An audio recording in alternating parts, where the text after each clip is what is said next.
So hello guys, welcome back to the new vlog. तो आज मैं और पायल जा रहे हैं बर्ड वैली गार्डन में। नाइट शो है, मतलब लाइटिंग शो है वहाँ पे, तो वो देखने जा रहे हैं अभी। और आई नो कि ब्लॉग काफ़ी लेट आ रहे हैं। मैंने पिछला जो ब्लॉग था वो 64 या समथिंग डेज पहले डाला था। ट्राई करूँगा कि ब्लॉग जल्दी जल्दी आए। तो डायरेक्ट मिलते हैं आपको वहीं पे। चलो।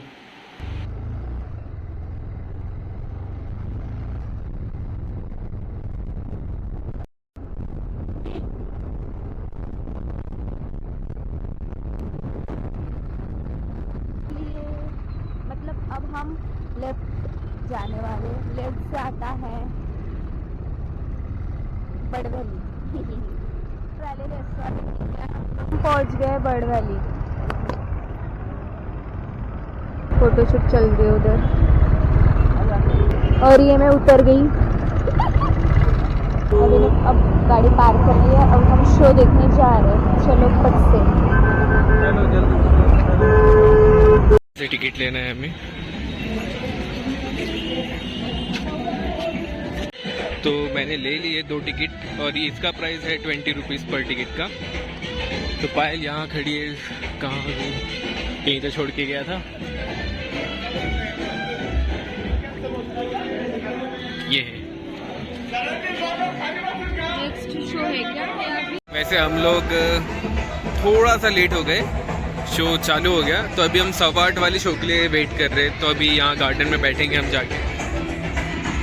अब यहाँ पे ज़्यादा लाइटिंग नहीं है तो आई थिंक कि बरोबर नहीं दिखे, बट हम ट्राई करेंगे कि बरोबर दिखे।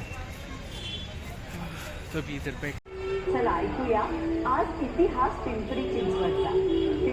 तो अभी हम बैठे हुए हैं और वो जो ये सॉन्ग चल रहा है वो पीछे चल रहा है, तो इसलिए मैं ज़्यादा वीडियो तो नहीं बना रहा। और पायल फ़ोन में लगी हुई है।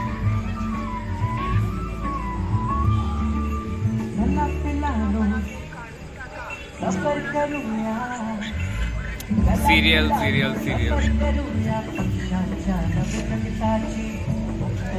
वेट करते हैं अभी थोड़ा, उसके बाद स्टार्टिंग से शो मिलेंगे और मैं starting say A to Z पूरा रिकॉर्ड करूँगा। उस बीच में मैं तो मतलब बोलूँगा नहीं, वो खुद ही मतलब सॉन्ग वगैरह चलेंगे उस टाइम पे। तो लाइन में लगी है टिकट लेने के लिए। टिकट सिंगल द्या। तो ये है कुछ इस तरीके का।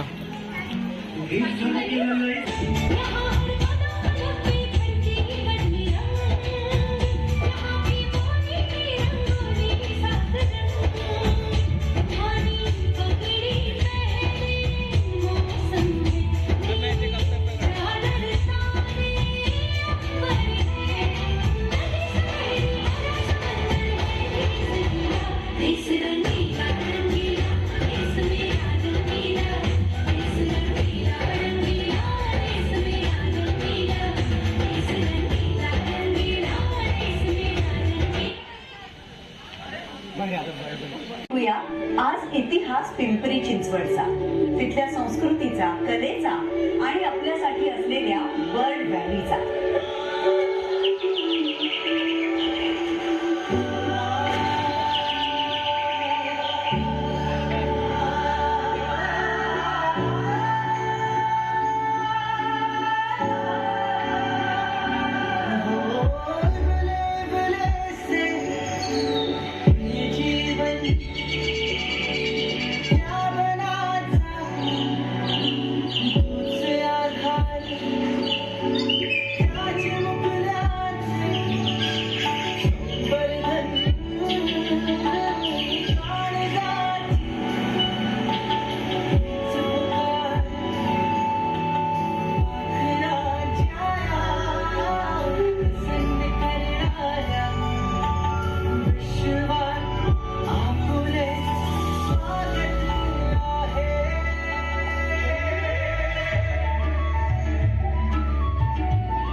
सफर करूया, चला पिलानो सफर करूया पक्ष्यांच्या नवजगताची, मुक्त विहारण स्वच्छंदी मनमजा लुटूया उडण्याची। भिर भिर या झाडावर भिर भिर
मंगल देशा पवित्र देशा दगडांच्या देशा असं लिहिणाऱ्या पालिकेची स्थापना 1982 साली झाली आणि पिंपरी चिंचवड शहराचा कायापालट झाला.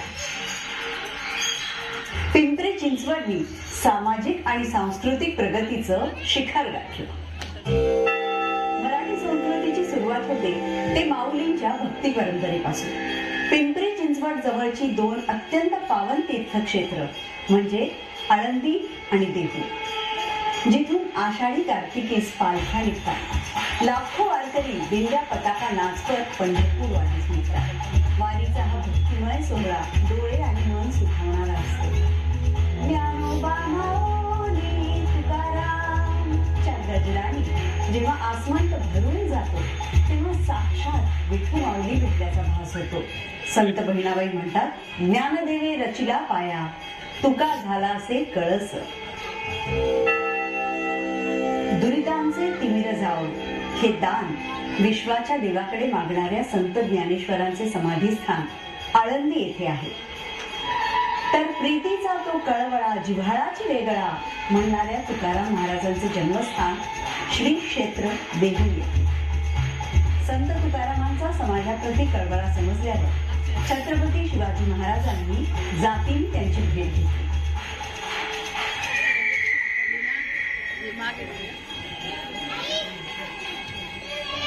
छत्रपती शिवाजी महाराज म्हणजे महाराष्ट्राच्या इतिहासाचे पहिले सुवर्णाक्षर. छत्रपती शिवरायांच्या पाठीशी आई भवानी, माँसाहेब जिजाऊ आणि साऱ्या संतांचा आशीर्वाद होता, म्हणूनच स्वराज्य स्थापन झाले.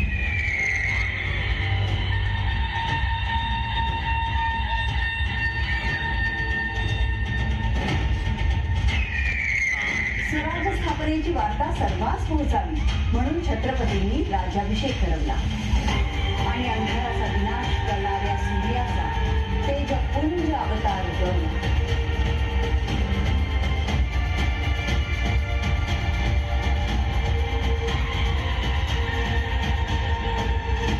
राज्याभिषेकासाठी जेव्हा महाराज एक एक पायरी चढत होते तेव्हा महाराजांना त्यांच्यावर जीव ओवाळून टाकणारे पराक्रमी वीर आठवत होते.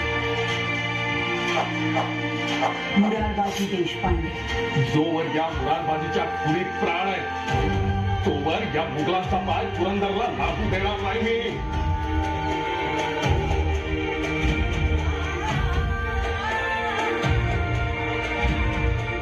राज आधी लगीन कोंढाण्याचं आणि मग माझ्या रायबाचं. नरवीर तानाजी मालुसरे. गड आला पण सिंह गेला.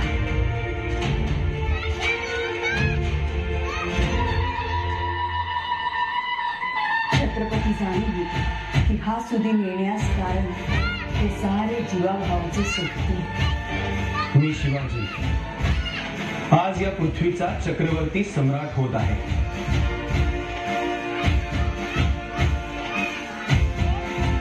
पृथ्वीवर संचार करणाऱ्या सर्व अमंगळ पशूंचा नायनाट करण्यासाठी मी परमात्म्याशी वचनबद्ध होत आहे. मी भूपती, ही भूमी माझी पत्नी आणि रयत माझी लेकरे, म्हणून मी रयतेचा पित्याच्या मायेने प्रतिपाळ करेन. माझे शासन निपक्षपाती आणि विनयशील असेल. स्वर्गीचा आनंद पृथ्वीवर नांदावा म्हणून हे राज्य व्हावे ही श्रींची इच्छा होती. मी मदमत्त सत्तेला आरूढ होऊ देणार नाही. किंबहुना आईच्या मायेने मातृमुखी सत्तेचा निर्वाह करेन. महाराजांनी रयते स्वराज्य दिले, सुराज्य दिले, सुखी केले आणि या स्वराज्याचे व्रत पुढे समर्थपणे सांभाळले ते त्यांचे चिरंजीव संभाजीराजे. मी संभाजीराजे वंशज शिवाजीराजे भोसले या हिंदवी स्वराज्यात या भूमंडळाचा छत्रपती होईल त्या क्षणापासून रयतेचं रक्षण कर. मी माझ्या प्रजेचा पित्याप्रमाणे आणि धरतीचा पतीप्रमाणे प्रतिपाळ करेन. त्याचबरोबर रयतेत ऐक्याची भावना दृढ करून रयतेच्या सुखाची महत्वाकांक्षा जोपासेल. पृथ्वी तलावरील कोणतीही शक्ती स्वराज्य गीताच्या आड येऊ शकणार नाही. स्वराज्य रक्षणासाठी मी सर्व सुखांचा त्याग करेन. हे मी रयतेसमोर रयतेला दिलेलं वचन. पोलादी देह, निधडी छाती आणि युद्धशास्त्रात निपुण असा अस्सल मरहट्टा छावा. एकही लढाई न हरलेले धुरंधर राजकारण आणि त्यातले डावपेच ते छत्रपती शिवाजी महाराज आणि आऊसाहेबांकडून शिकले. अनेक भाषा पारंगत संभाजी राजांनी संस्कृत भाषेत बुधभूषण हा ग्रंथ लिहिला. त्यांची राजमुद्रा श्री शंभो शिवजातस्य मुद्रा ध्योरीव राजते यदम तसे विनी लेखा वर्तते तस्य नोपरी. अर्थात शिवपुत्र श्री शंभूराजेंची ही राजमुद्रा सूर्या समान असून लोककल्याणास्तव तिचा अंमल सर्वत्र आणि सदैव प्रकाशमान असणार आहे. छत्रपती शिवाजी महाराजांनंतर हिंदवी स्वराज्य लयास जाईल असे औरंगजेबाला वाटले, परंतु तसे न झाल्याने शायद खत्म हो गया अभी.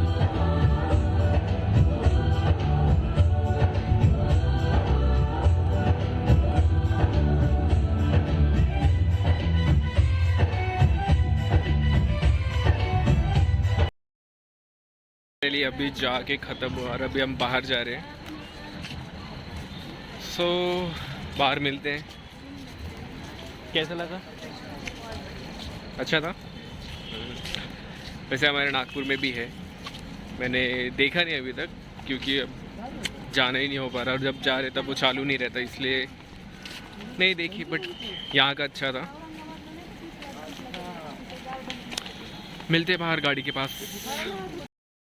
सो गाइज, अगर वीडियो आपको अच्छी लगी तो लाइक शेयर एंड सब्सक्राइब करना, और वीडियो ऐसी कंटिन्यू आएंगी. तब तक के लिए bye, stay tune next video के लिए.